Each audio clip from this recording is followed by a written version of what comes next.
Good morning. Good morning. Good morning. Good morning. Good morning. Let's see. Is we on? Yes, we are on. How is everyone doing this morning? Got our coffee? Hey, if you want some comments, just comment in the chat. Good morning. It's Friday. It is Friday, and we are at Project Life, where we turn theory into practice. Okay? So, hey, let's take a deep breath. Let's just get present, right? This is our time, right? No pressure, right? Just our presence. And we're back. We are back. I am excited. Listen, I am excited for the day. But before we move forward, you know what I've asked you to do. Drop one word in the chat. Drop one word in the chat that describe how you are feeling this morning. Just one. Okay. I am feeling I don't know, excited. Listen, I woke up this morning and it was 62 degrees in my house. 62 degrees. The furnace went out. So you may hear the dog barking because the furnace guy is here. But when that happened, I was like, okay, thank you. Um, Thank you to my source of life, because whenever we set an intention, right, there's going to be some resistance that comes with that. And to me, like waking up to 62 degrees and I'm like, how am I going to set this up? It's going to be cold. It's just like, yeah, we're doing the right thing. So put one word in the chat for me. All right. Remember, this week, we're talking about lack, right? We're using the lemons framework, right? From lemons to lemonade. And we're talking about lemons, right? Our lack of energy, motivation, organizational skills, necessary supports, and skill sets that are really stopping us, right, from having the life that we desire and deserve. All right. And so every week we're using the Stop It framework to really help us with this lemons condition, right? So the prescription is lemons. The prescription is stop it now. And then as a result, we're going to get lemonade in 2025. All right. And that is what Project Life is all about. All right. So we talked about lack. And again, I'm going to go to the story. Lack was the first sin, right? The story goes, Satan approached Eve and told Eve, like, hey, from all the trees, you cannot eat, right? And he took her, the whole idea around that conversation was that he took her thoughts from what? He took her eyes off of all the abundance that she had access to and truly just made her think about this one space in her life where she was lacking, right? And how often has that happened to us where we have, good morning, Miss Kim. Good morning, cousin Gladys. How often have we taken our thoughts off of all the abundance, off of all the blessings, and truly focused on that one speck, right? Or that two specks, or, or just the lack in our life and not truly focusing on what we have and what we have been blessed with and what we will continue to be blessed with. All right. So in the framework, Stop It, today we're going to talk about this inner critic. And the it in Stop It stands for the it factor, right? And this is our fifth step. This is our inner critic, right? This voice in our head that tells us that we are not enough, that we never have enough, that we don't deserve abundance, right? And so today we're going to take a deeper look into how to really control this voice. And over this year, hopefully, you become a member of Project Life, right? And we start to do some deep diving with you to really help you to start to master this inner critic and live with it, right? Because it's not going anywhere, right? It's kind of like It's always going to be there. And I know that we want to get rid of it, but it's actually a part of being human, right? And it's all of the thoughts, all of the stuff from the collective conscious. And if you remember, I talked about what that collective conscious is on Wednesday and yesterday. And really, this collective conscious is like consumers' energy, right? It has the source of energy, right? It shoots that energy out to the streets, right? To these poles. Those poles then, are connected, and then they shoot the electricity or the energy into our homes, right? And then our homes have this breaker box, right, with breakers in it. And then each one of those breakers is representative of a space in our room. And then in that room, there's an outlet that we plug into, right? And we tend to think it's just about us and that outlet that is allowing me to communicate with you right now is just a plug, right? But it's connected, right, to this bigger force, to this bigger place of existence. And when we know that there's a collective conscious, when this inner critic comes in, we don't really have to take it personal, because we know that sometimes that's not our voice. Well, it's not our voice. It's a part of the collective conscience. And then I get a free will to opt out of that conversation. Does that make sense? If that makes sense, put a heart up for me. Or put a 1. Okay. Right. So the inner critic, I just want to say that your words create your reality, right? The way you speak to yourself, right? Your self-talk really determines whether you move from this collective conscience, whether you move from lack and move into abundance. I said this yesterday. We are manifesting our minimum standard every day, every moment, every every opportunity. When what we are experiencing is our minimum standard, right? Your life right now is a reflection of what you are willing to tolerate. Take a deep breath and take that in. Because a lot of us don't feel like we have control over our life, but actually you are living your minimum standard, you know? And if you're living your minimum standard, guess what? You're not living to your vision, right? Your desire, the thing that you ultimately want in your life. Okay. So whether it's your financial situation, your relationships, your sex life, your career, right?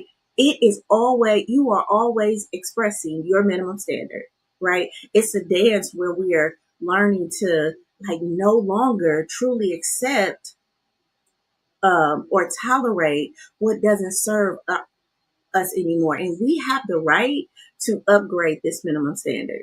Okay. We have the right to upgrade our minimum standard.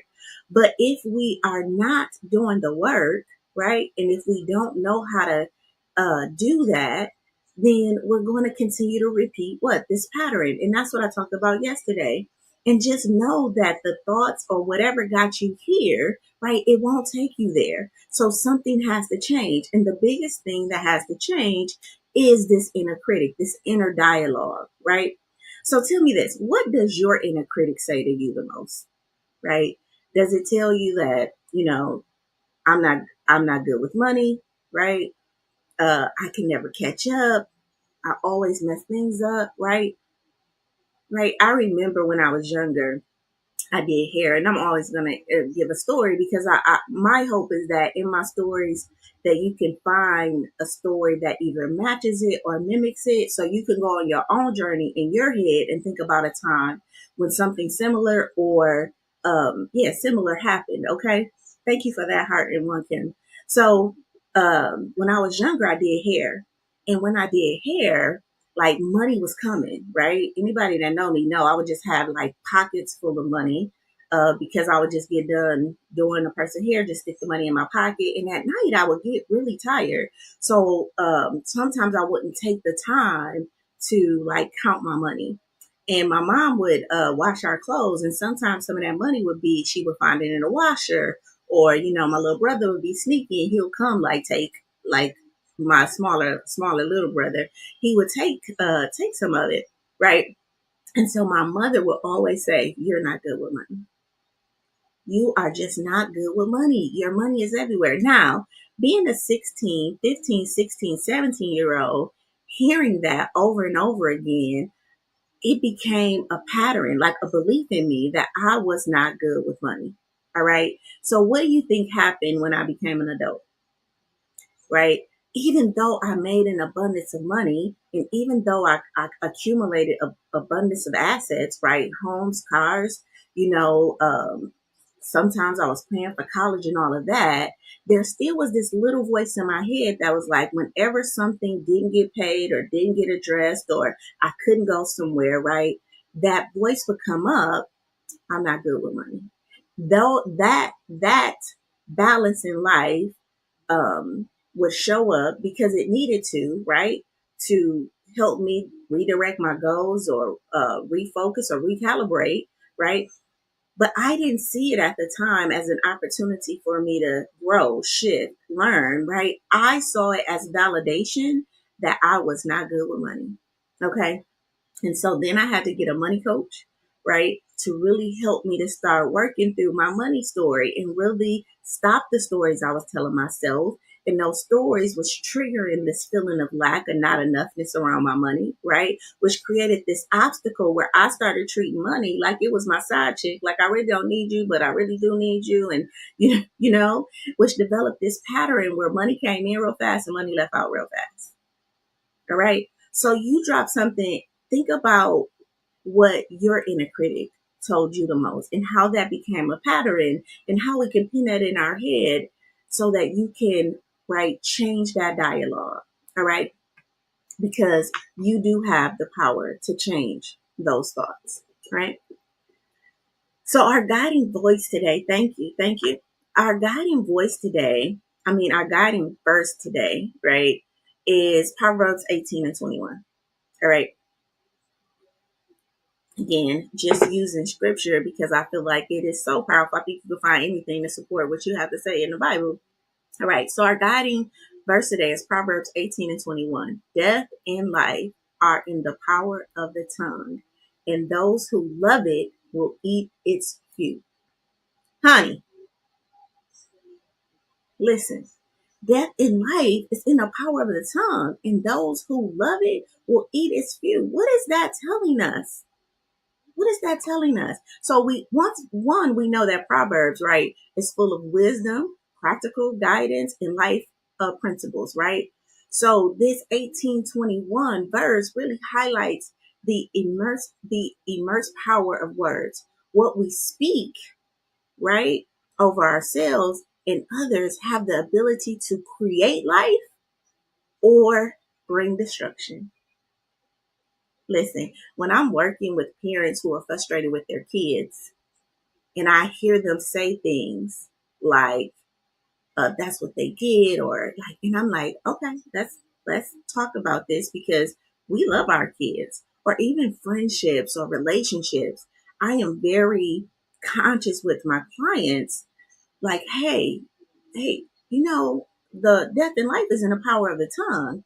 And sometimes we are, I'm saying this softly, you know, causing destruction to those around us just by how we speak about them, just from the words we say. And guess what? That's not intentional, right? And then what we would say afterwards is that I knew that was going to happen.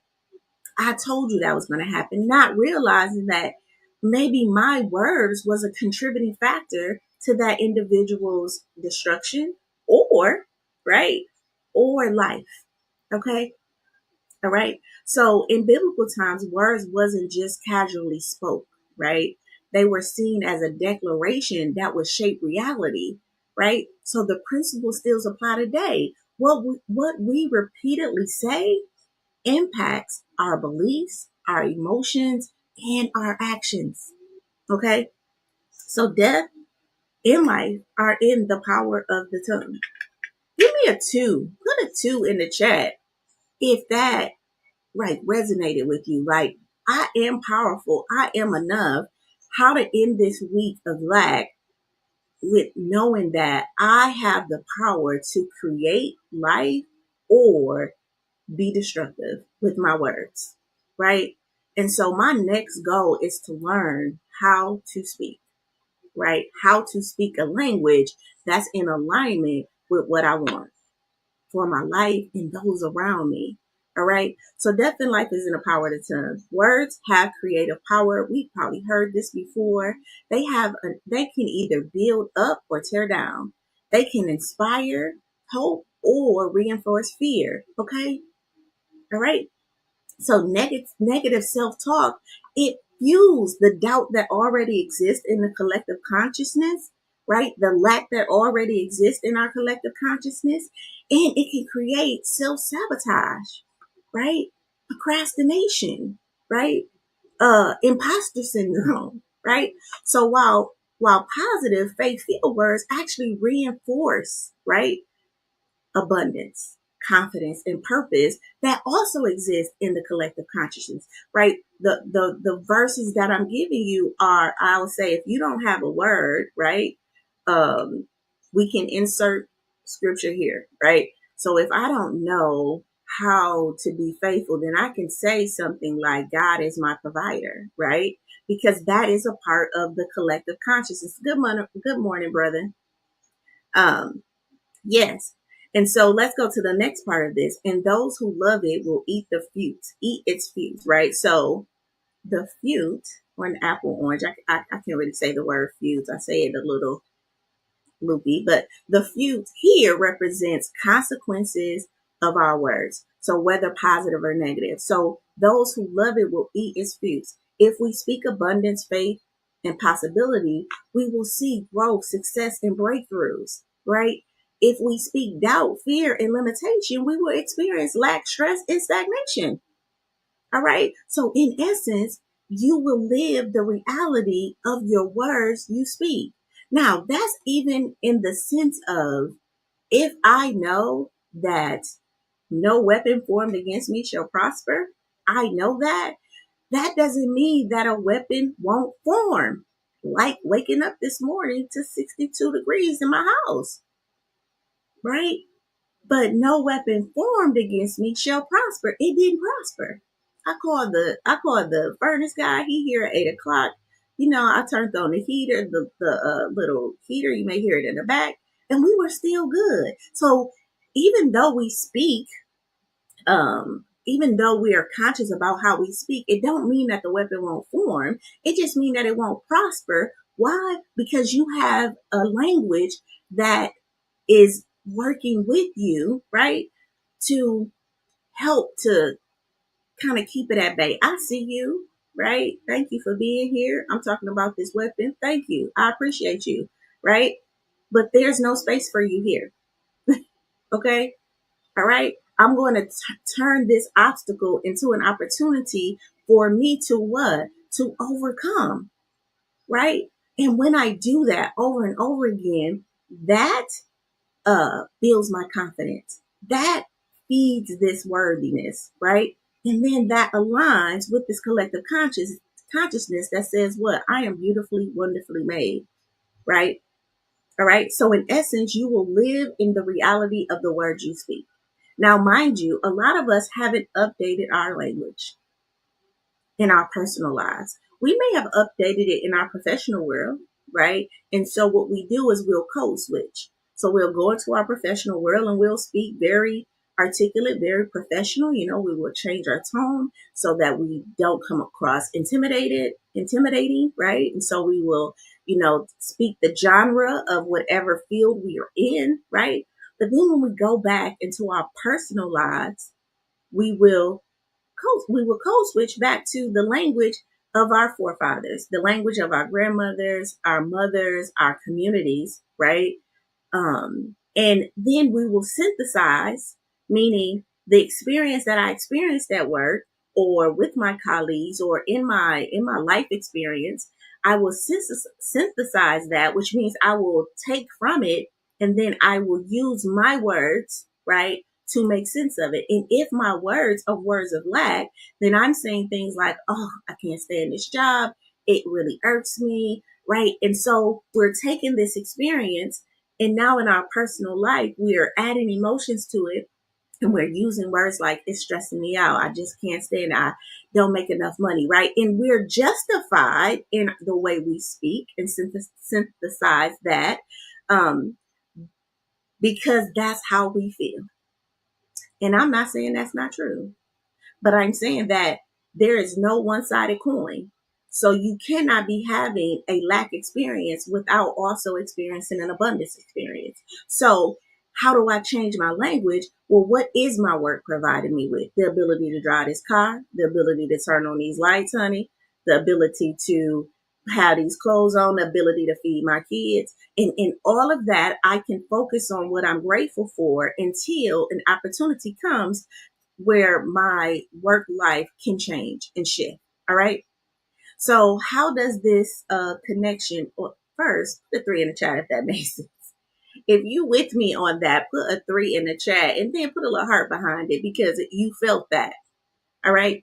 So how does this connection to rewire your self-thoughts, how does this connect to rewiring our self-thoughts around abundance? All right. So the inner critic, which is the negative self-talk, is often rooted in old programs, right? Past failures and societal conditions. I just talked about that, right?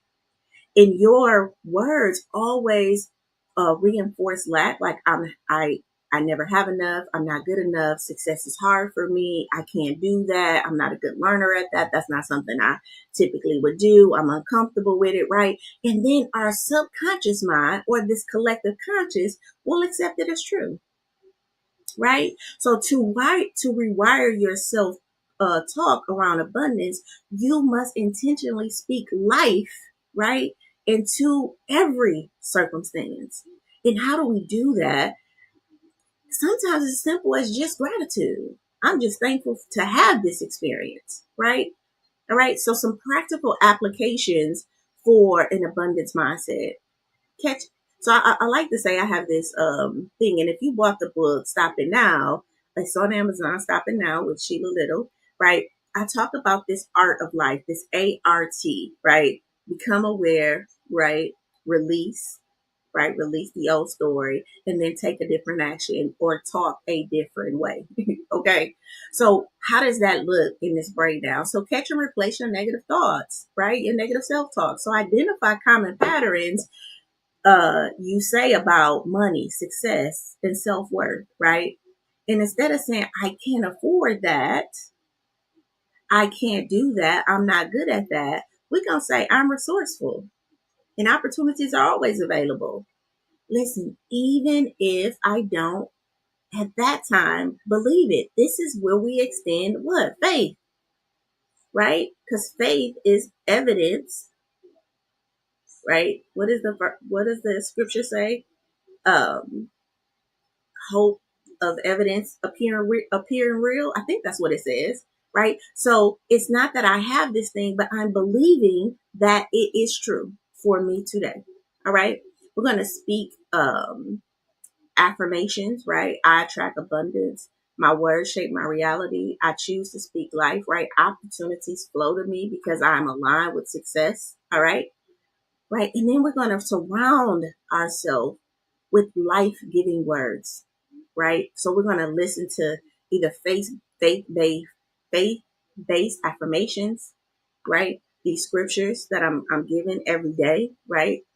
Abundance focused content, right? And then we're going to be mindful about what we allow into our environments, the music we listen to, the conversations we have, right? And again, I'm not saying go full force 100% in this, but there has to be a balance, right?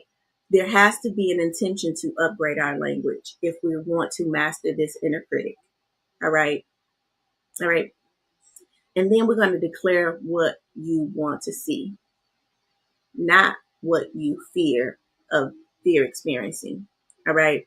So you're going to speak as if an abundant future is already happening, right? So instead of saying I'm struggling, you're going to say I'm learning to grow and I'm stepping into my overflow. All right. All right. If you like that, put a 4 in the chat with a heart behind it because you really felt it. Okay. All right. So a reflection question on the inner work for today is truly, what is one negative phrase you often tell yourself about success, money, self-worth, relationships, right? And how can you reframe that into a life-giving statement? All right.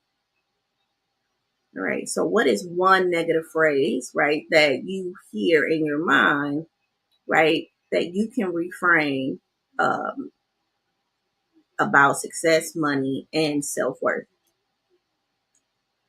Okay. Sometimes when I start talking and it's aligned, I kind of get like this little, um, I don't know, like this little lightheaded, fuzzy feeling. So if you see me took my headphones out, it's because I just need to breathe and be like, it's okay, I'm safe. All right. Okay. So final thoughts. Your words are seeds, right? So every time you speak, you are planting something that will eventually grow, right? So I'm going to ask a question that I want you to think about. What kind of harvest do you want? Right? So in Proverbs 18:21 reminds us that to be intentional with our words, we're choosing life, we're choosing faith, and we're choosing abundance in every situation. Now, we're planting a seed. What does that mean? That means that it's going to take time for me to harvest this, right? Because each seed is a gestational period, right? So just like I'm giving these bite-sized recipes to you every day, right?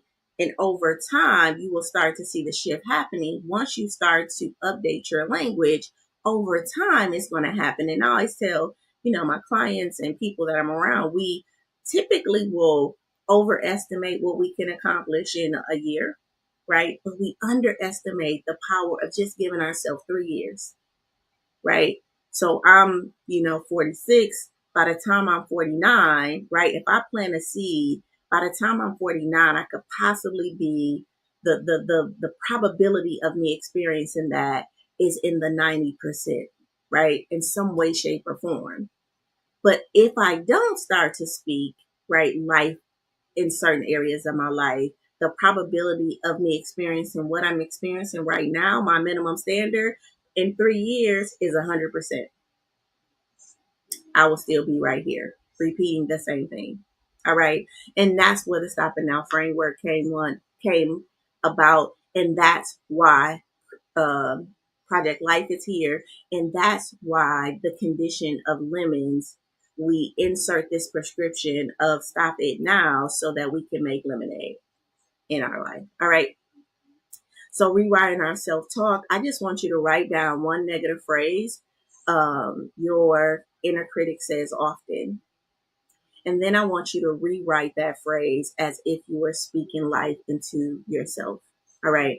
So I'm terrible with money. That would be the old thought, right? And the new thought is I'm learning and growing in my financial journey every day, right? All right. So let's take a deep breath with that. Hey, if that resonated with you, put a 5 in the chat for me or just give me a heart, right? We are, okay, when we take control of our inner dialogue, we start to take control of our reality. All right. Are y'all ready for today's affirmation? Yes. I speak to myself with love. I am enough. I have enough. I trust in my abundance. All right. I have another one for you. Okay. So everything I need is already within me, and I am divinely equipped for success. All right. And then the third one for today, because I need to give you one for Friday, Saturday, and Sunday, since I won't see you again till Monday. My voice carries power. I speak breakthroughs, overflow, and victory. Okay. Over my life and the lives of those around me. Okay. All right. And so we're going to set an intention for today and we're going to start to do this. So the intention is today, I will be mindful. And what setting intention is basically it's shifting, right, the energy. It's kind of like putting directions in a roadmap. Okay. And I want to start setting an intention for today. So we'll do the affirmation and then we're going to set the intention. So today I will be mindful of my words. and intentionally choose to speak life over my circumstances. I will replace self-doubt with self-belief. I will replace fear with faith, scarcity with abundance. My words will align with my purpose, and I will walk in confidence knowing that what I speak, I see. Again, today I will be mindful of my words and intentionally choose to speak life into my circumstances. I will replace self-doubt with self-belief, fear with faith, scarcity with abundance. My words will align with my purpose, and I will walk in confidence knowing that what I speak, I will see. All right. Thank you. Thank you, Pep. All right. I thank everybody who journeyed with me this week. I think we're gonna go another week and just leave it in. So if you haven't watched the this week, make sure you catch up with this week. They'll come down tomorrow. They will go into the membership portal. So if you want the replays of this, make sure you go to SheilaLittle.com/life. And sign up for the membership. That's $19.99 a month. And hey, if this is pulling on you or tugging on you, you feel like you need to grow more, then we do have the growth membership, and then we have the legacy membership where you're actually coaching with me, and we create a blueprint for your life, and really start to help you to experience the life you desire and deserve. All right.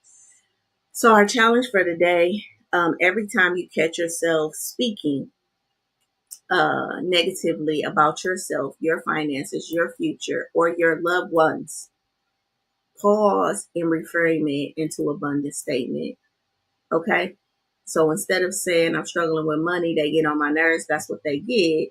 We're going to say I'm learning to manage my finances, right?